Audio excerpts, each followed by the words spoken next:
First of all, like always, I want to thank you guys for coming out. I hope this works for everybody. It's different, but we appreciate everybody coming out to support Penn State football. Obviously, a couple big points I'd like to give to you guys is 300th win in Beaver Stadium. Noah Kane obviously continues to do some really good things. Had his first rushing touchdown at home since Purdue. Sean Clifford became the 10th quarterback in Penn State history with 5,000 career passing yards. Marquise Wilson, first Penn State player to play both ways in a game since Justin King, who was also at the game today. Highest attendance in a home opener since 2008 at 105,323. Then I'm super proud of Jesse Luketa. He didn't really know what his role was going to be coming into the season. He just trusted the coaches and trusted the program. And right now he's impacting at defensive end, he's impacting at linebacker, and obviously a first career interception return for a touchdown. So that was big time. And I love the fact that we were able to spread the ball around offensively this game. We had 10 different receivers with catches in the first half, so that was awesome. Thought we were very efficient on offense, especially early on in the game. I thought late we were able to get the running game going. Thought we protected the quarterback early on well. Late, probably gave up a few too many hits. We continued to get turnovers on defense. Hardy's interception was big time as well. We protected the football on offense. We had no turnovers on offense, and made a bunch on defense. So a lot of good things.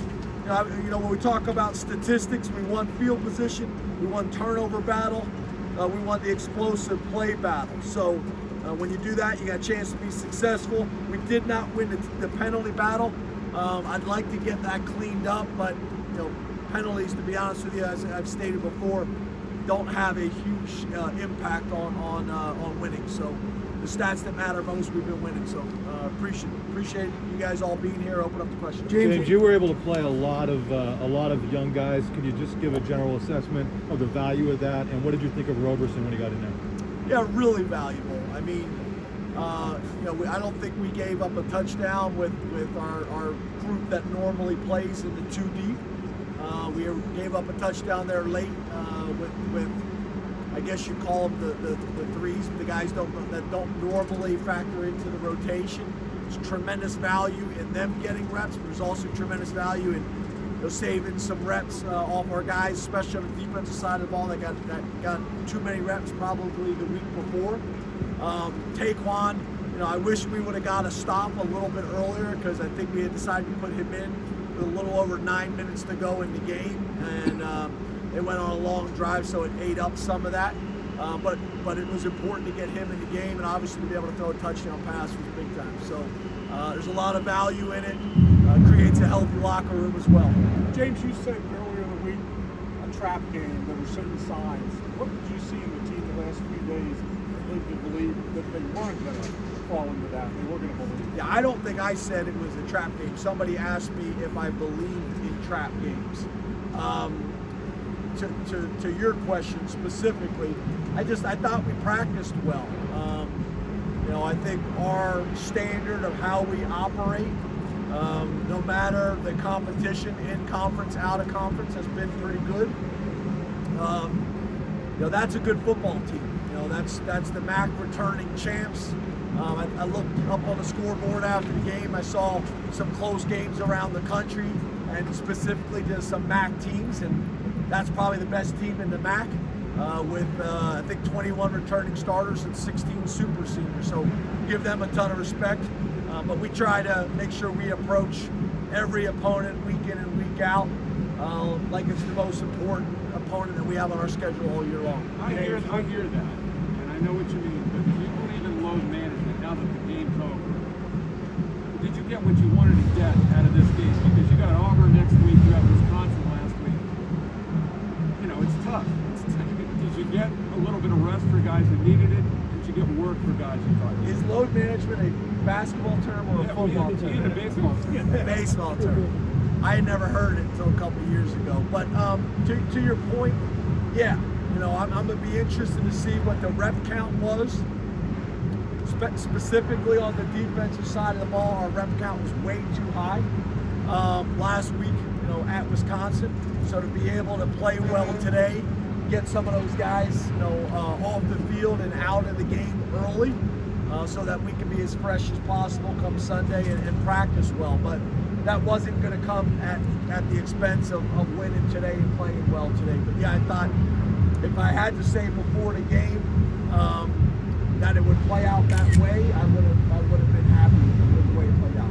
James, what was the effect of going under center for a number of It's plays? hard with the mask, which I want you to wear. Keep the mask on. I'm not telling you to take it off. I'm saying it's hard with the mask when you guys start talking. I'm trying to figure out who it's talking, but I can't see the mouth moving. Sorry.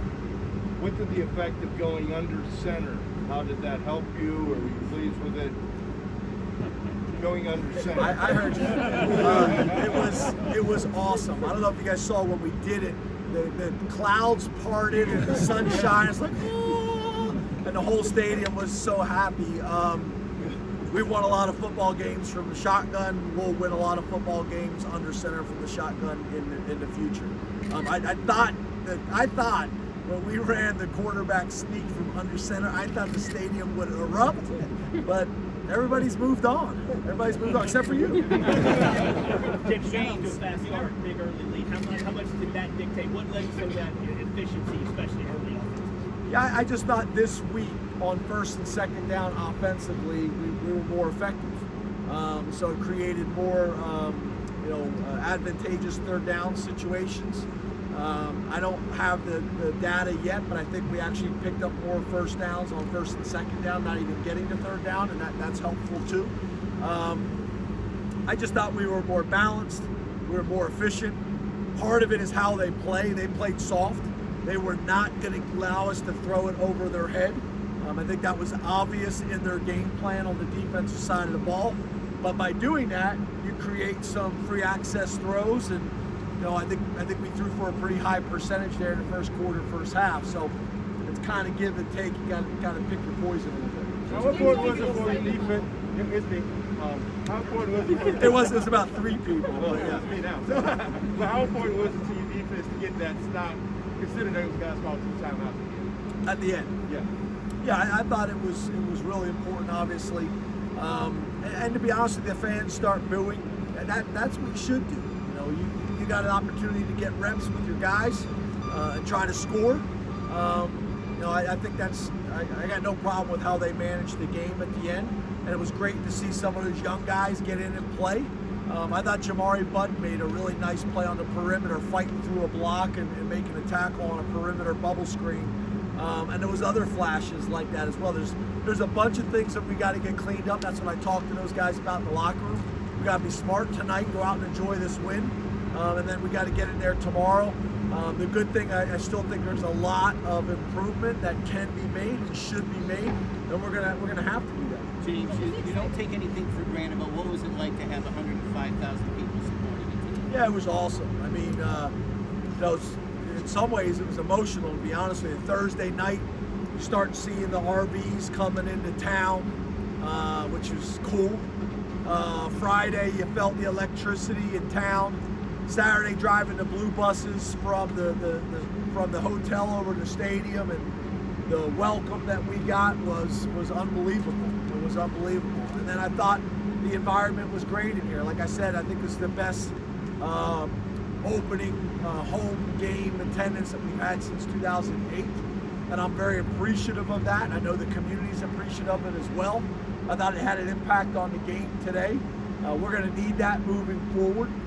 We got obviously a huge game next week, and we're going to need this place like rocking. And I know sometimes it's hard to tell in terms of attendance, but all the season ticket holders, if you're not using your tickets, and we have 70,000 of them, make sure that someone is sitting in your seats, because we need this place rocking. That's going to be very, very important. But it was awesome to walk through these gates. I didn't think my wife and family was going to be here, because their plan was to come an hour after kickoff and to leave an hour after to avoid the crowd. So it kind of caught me off guard to walk in here and see him in here. That was cool too. James, what do you think of the way Sean played today, especially with respect to accuracy and kind of showed Yeah, I thought, again, the way we played offensively early on, and as we all know, a lot of it comes down to how well your quarterback plays. And I thought he was very confident. I thought he was very efficient.